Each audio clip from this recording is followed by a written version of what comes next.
Terminator, one of my favorite science fiction series.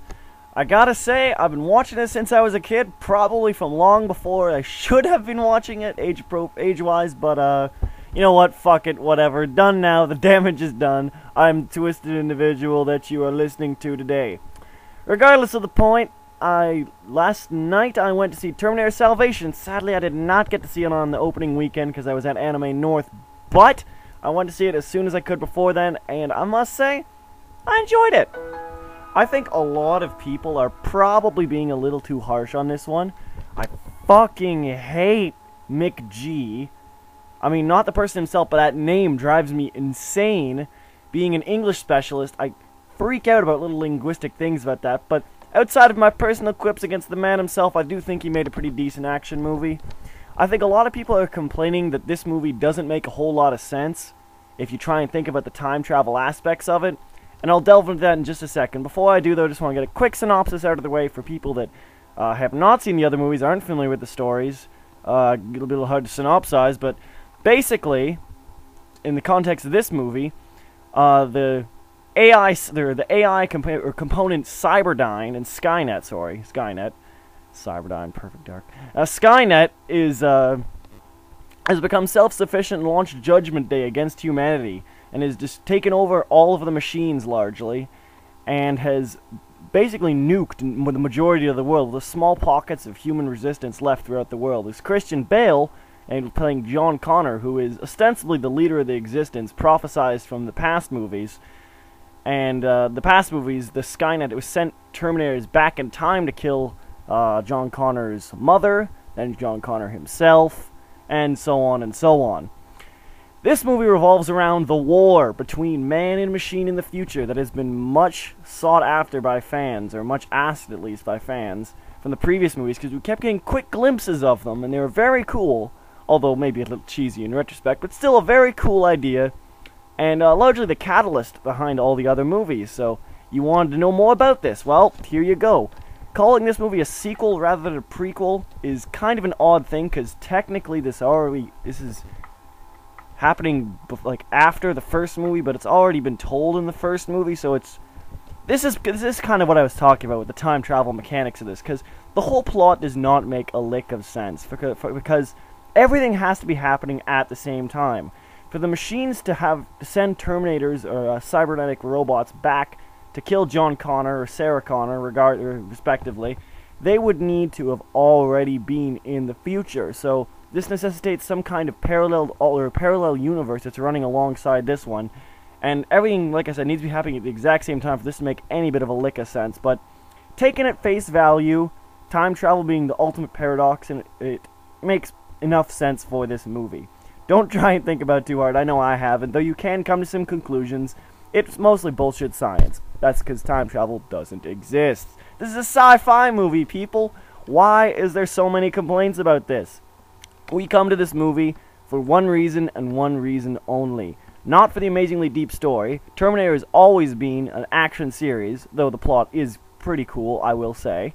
But for the action. And does the action succeed?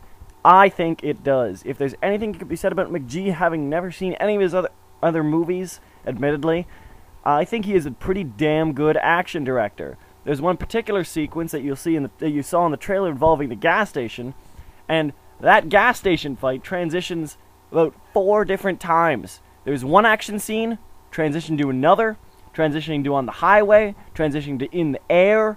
It is immense. And then there's one final one near the end, which I won't spoil, but there is one amazing callback to the original movies that remind me of X-Men Origins, anyone seen that movie, but definitely appreciate it. I thought it was a really cool way to tie it in, unlike some of the lame catchphrase that they brought back for this movie. I didn't think really fit all that well, but it was still kind of nice. We haven't seen a Terminator movie in a while, and to pay homage to them is respectable, if nothing else.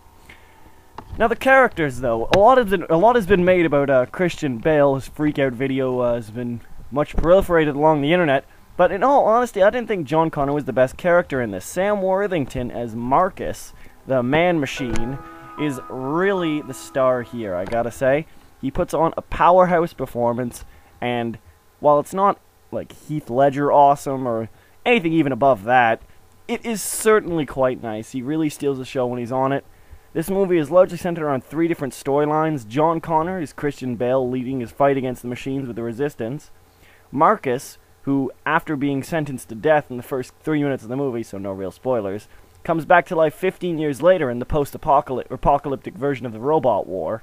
And Kyle Reese, who, from people in who know the first movie, is eventually sent back in time to impregnate, or not to, but to protect Sarah Connor, and further impregnate Sarah Connor with John Connor. Yeah, figure that one out. That's not a spoiler for anyone that hasn't seen that, by the way, because that doesn't happen in this movie, so you don't need to worry about it. But, overall, I actually say I quite like the characters. John Connor, kind of one note, Christian Bale, I mean. But I think he did it well. I think the Batman voice, which he's kind of become used to, wasn't so much of a distraction, is in The Dark Knight. Otherwise, I didn't think there was a lot of development on his part, but that's what I expected of the character. He was over-dramatic, extremely paranoid, and really kind of, almost a borderline crazy at times. But you know what? If I was chased throughout my life by time-traveling killer cyborgs from the future, I'd be fucking insane too. So, I imagine that'd be at least fairly realistic or consistent with the situation. Like I said, Marcus, though, Sam Worthington as Marcus, the Man-Machine Terminator, I think did a really fantastic job. You actually felt emotion for him, which I thought Terminator 3 was kind of lacking in. This isn't an interview with Terminator 3, but I thought Terminator 3 kind of strayed away from the formula a little bit. At the same time, Terminator Salvation strays away from the formula too, because it is just a linear narrative rather than the time-traveling shenanigans of the previous movies. So it's much easier to follow if you can wrap your head around the time travel logistics. But elsewise, the support characters did a fine job. I thought John Connor's wife, she was acted pretty decently, but she didn't do anything in the movie. And Marcus's love interest, also actually quite good, though a little underdeveloped. But overall, I have to say, a fine job. Michael Ironside, the Resistance Commander, unexpected to say the least, but Michael Ironside's always appreciated. And character department, I would give it the thumbs up. Now, this movie was made for $200 million. I totally didn't know that until a few minutes ago when I was checking out all my facts, but I cannot disagree with that. And I mean, granted, it's from Box Office Mojo, so it's more than likely correct, but I'm just saying, if you watch the movie, you can really see the money. There's not one part in this movie that looks cheap. While I don't think the puppetry is necessarily up to snuff as much as the CG, as it was in the previous movies, I do say that the effects are certainly worth the budget. The action sequences, like I said, are dazzling and made all the more so by such stunning effects. This is a summer blockbuster movie, and I really advise people to go see it. It's not the smartest thing. In fact, some of it's downright stupid, and the plot really doesn't make much sense. But within the Terminator universe, it fits in. Each character is played pretty decently. Chekhov, forgot to mention, Chekhov as Kyle Reese does a pretty good job. I didn't like him in Star Trek. Overall, you should go see Terminator Salvation if you're a fan. If you're not, I'd be hesitant. I would at least wiki the other stories so you know what the fuck is going on, because you might be a little confusing. It doesn't make a whole lot of effort to bring you up to speed. But still, check it out. I enjoyed it. I'm giving the thumbs up, Terminator Salvation.